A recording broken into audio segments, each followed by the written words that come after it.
لما جيت اكتب عن انا قلت عنها شايله همي، انا قلت دي بتجري في دمي، قلت عنها حاجات كتيره مش جديده.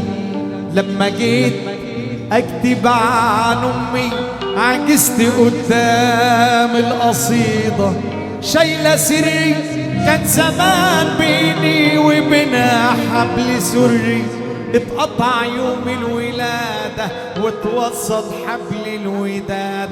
حبي ما بيعرف شعادة من كلام رب العباد، حبها أصلا عبادة. في التعب كانت بتسأل، جه مؤنس جه مذكر، جه بيضحك جه مكشر، جه على الدنيا بسلام. وقتها أنا ما كنتش بفكر، كنت ببكي وكب تحضن بابتسام.